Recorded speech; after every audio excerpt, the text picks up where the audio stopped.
if I were to ask you guys, and you don't have to do this, but if you grew up and even as an adult, you're left with some kind of a feeling of I'm not good enough, I'm not smart enough, I don't matter, I'm too big, I'm too small. There's things that we feel to our truth, like they're real. But Darren's 100% right. As those sparks of light that come into this earth, as a kid, we can be anybody we want to be. You know, how many of us have nieces or nephews or grandchildren and they have no problem putting on a cape and running around naked? They are free, they are self expressed. And then something happens, and I don't know exactly when it happens, but our very formative years between 0 and 7 years old, there's something that happens with the building of our identity, that the things that we think are true, we log in as true for us. For me, as a little girl, one of the very first memories I have was going to Disneyland with my parents and my brother and sister. And we didn't know it at the time, but I had very bad vision. In fact, I've had very thick glasses or contacts for most of my life until, I don't know, 12 years ago, I got laser surgery done. But little Sandra couldn't see. And being the kind of Disney loving gal that I am, I'm sure there must have been Winnie the Pooh or big balloons or something that took my attention.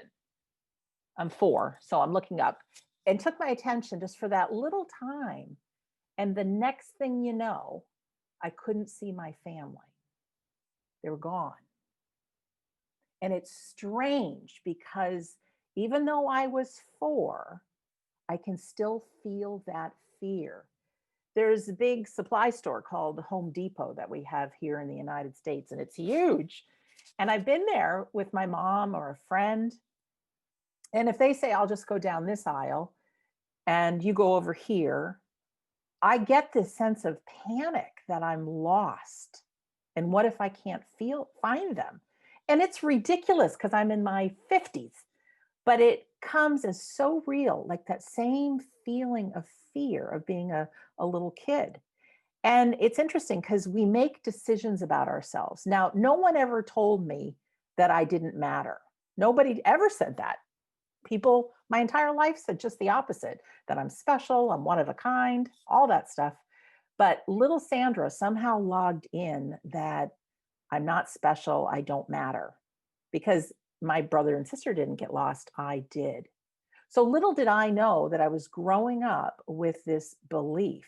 And then let's look at something that happens to many of us at school. If you give the incorrect answer or the other kids think it's not good and people laugh at you, well, you might think I'm not smart enough, or you might think I'm going to keep to myself and not vocalize how I feel.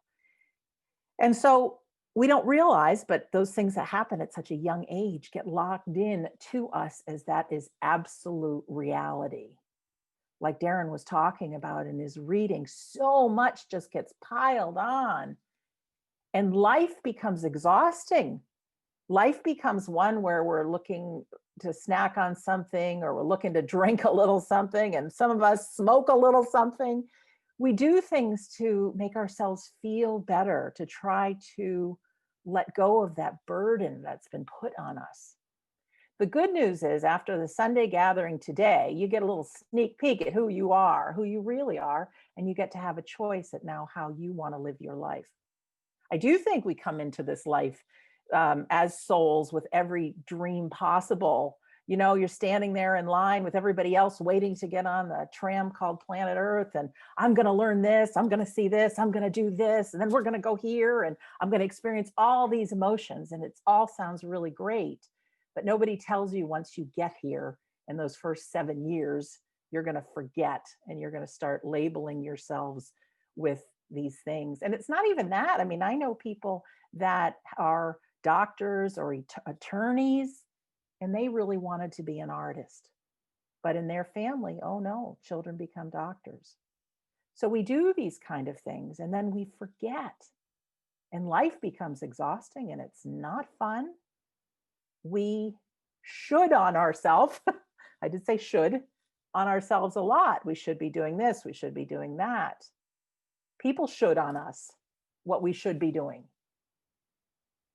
But is that all real? No.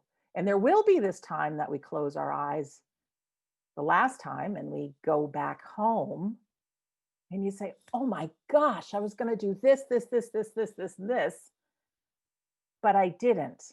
I bought into the story that I was just human. If I were to give you a big bowl full of rice, now a gallon or 4 liters is about a gallon, and you're just to take one of those itty bitty pieces of rice, you do not represent one person in that bowl. If I were to give you about 65,000 bowls of that rice, and there you are, there's one you, just one, individual, different.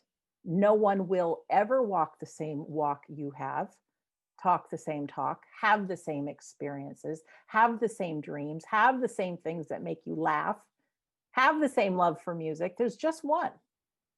And you are created individually, perfect, whole, complete, and beautiful. I gave my mom some bird feeders for Christmas, and I think I actually gave them to myself because I'm getting more joy out of watching these birds. But every morning I hear these different bird songs that are so beautiful, so different. But I mean, there could be a million different birds with the same song. Excuse me. But there's only one of you or one of me with the song. I remember, oh, let me get a sip of water here. I remember years ago, I signed up for a class in speaker training. I really wanted to be a speaker and stand on stage. I didn't know what I was going to share back then, but I knew there was something, sometime. So we each had the assignment and we had to speak on whatever it was for however many minutes.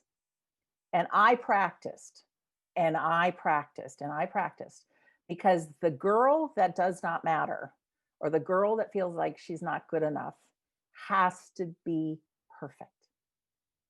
So, I mean, when I tell you I practiced, I knew those words backwards and forwards and where I was going to stand and what my hands were going to do and how I was going to deliver it, how I was going to look each person in the eye. And I delivered it flawlessly. And here's something that I never expected. I got the very lowest grade out of the whole class. So for my identity that really feels like I'm not good enough and I don't matter, didn't that grade show me that that was actually the truth? And I had the courage to go up to the instructor and say, I practiced so hard. I thought I did it perfectly, but what was wrong with me? And the answer I will never forget. She says, you weren't being yourself, Sandra. You were trying to be perfect. We want to see the real Sandra.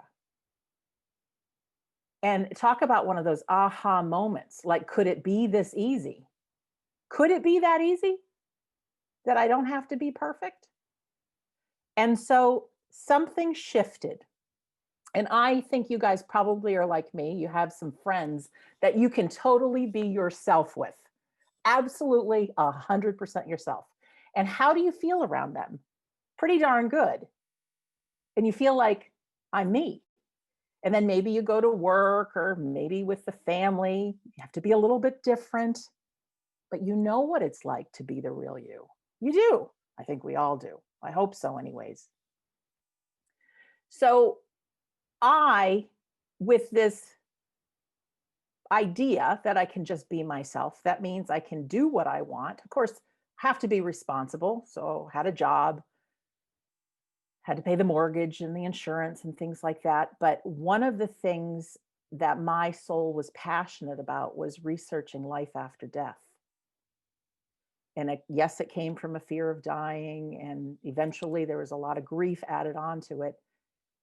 But in that exploration, it was something that lit me up inside. And if I could only do one thing for the rest of my life, what would it be? And I tell you, many times it was really researching this whole afterlife thing and then sharing it with people. And so, on a whim, I decided to start a podcast. It's called We Don't Die Radio. And I had no evidence for it working or not working. And the truth is, I could care less if anybody else ever listened. I wanted to have great conversations with people and share them with anybody who wanted to listen. Little did I know that just being myself, having these conversations, 99% of them sitting in my pajamas, it was just audio, not video. I would have these extraordinary conversations and then I would just put them out in cyber world. It was a couple of years ago, I was asked to speak at the Afterlife Research and Education Institute's symposium. And there I could use my public speaking, but I got there and there were something like 700 people that showed up. And the person that put on the organization, he came to me and he said, we put in a little box that says, how did you find out about this seminar?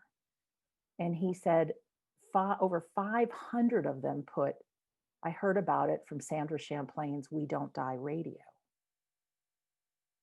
So for the very first time, I got to meet people that listened. And I tell you what, they were the coolest, greatest, easy to talk to people in my entire life. Why? Because they were listening to the true me, the authentic me. And when you can be authentic around people, you give them the opportunity to know that it's okay to be themselves. And you can help set people free to be who they are. I tell this story in my book, and you've probably heard me on one of these Sunday gatherings before, but they did an experiment at an aquarium and they wanted to put these little tiny fish into a big aquarium with a whole bunch of big fish. And every time they put the little fish in with the big fish ate the little fish. Didn't go so well. But somebody had the idea that if we put one of the little fish into a jar, a clear jar, and suspended those jars all around the fish tank, that the big fish would go after it, bump their snouts on the jars, realizing they can't get to the little fish, and they'd stop trying. Well, sure enough, it absolutely worked. So after quite a bit of time, these big fish stopped even trying to get to the little fish.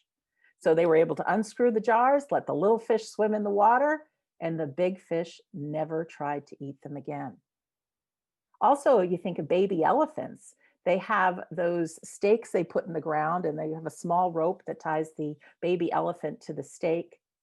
Well, the baby elephant knows that that stake will keep him in place.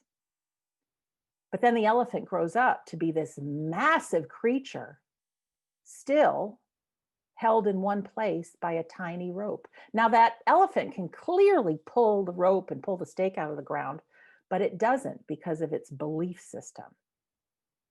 We are mighty elephants, and we can pull that stake, and we are those big fish, and we can eat any fish we want. We have this world around us of unbelievable possibility. But unfortunately, like Darren said, we can be shut down in our earlier days. But now we get the opportunity because we are all on this journey, this exploration, this discovery. We want to be those sparks of light who came in and said, we're going to do this and this and this and this and this. We want to do those things. And you know what? It is never too late.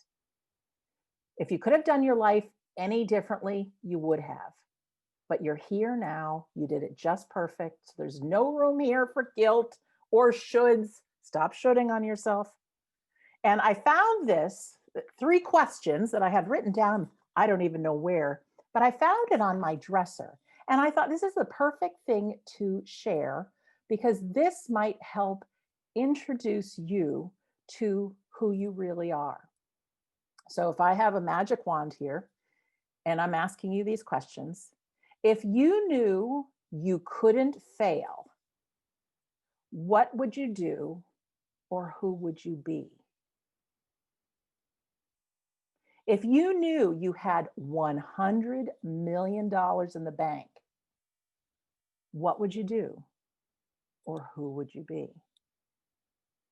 Here's the last one.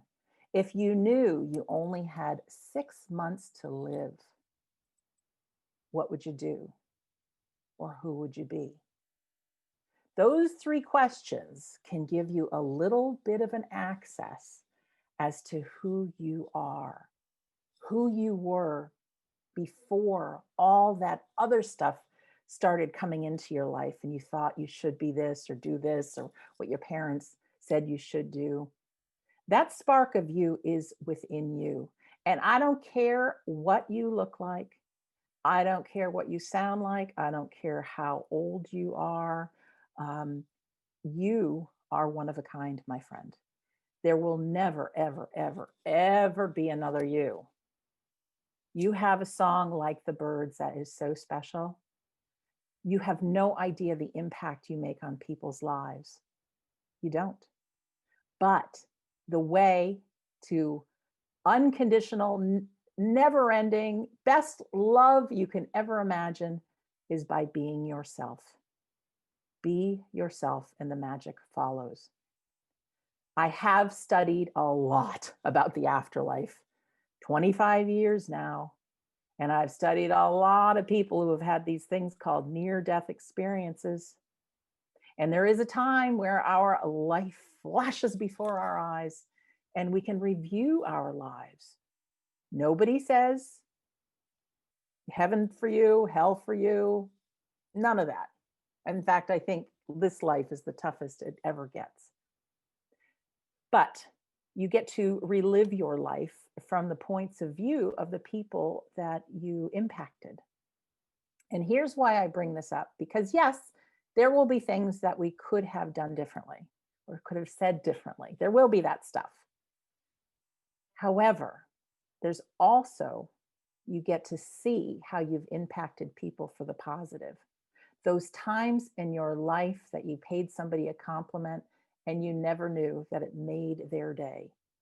Those times where you shared with somebody something and it gave them a better understanding. I mean, how many of us have experienced grief and it helps to hear from somebody who's been there before, the advice from them. So when you get that replay, that instant replay of your life, you actually get to see the difference that you've made. So while you may look in the mirror and say, not good enough, not smart enough, not tall enough, too many gray hairs, I don't matter, I'm unlovable, the people in your life know who you really are. So you can ask them. You can ask them what they love about you, and they'll tell you who you really are. So your mission, should you choose to accept it, is not to be so hard on yourself. To go look in a mirror, realizing you are 1 grain of rice out of 65,000 gallons bowls. You are special. Your words matter. You are smart enough. You are good enough. You are dearly, dearly loved. So rock your world. Put your back up straight. They say if you put your hands on your hips for 30 seconds in that Superman pose, you'll feel some power. Let your light shine. You are amazing.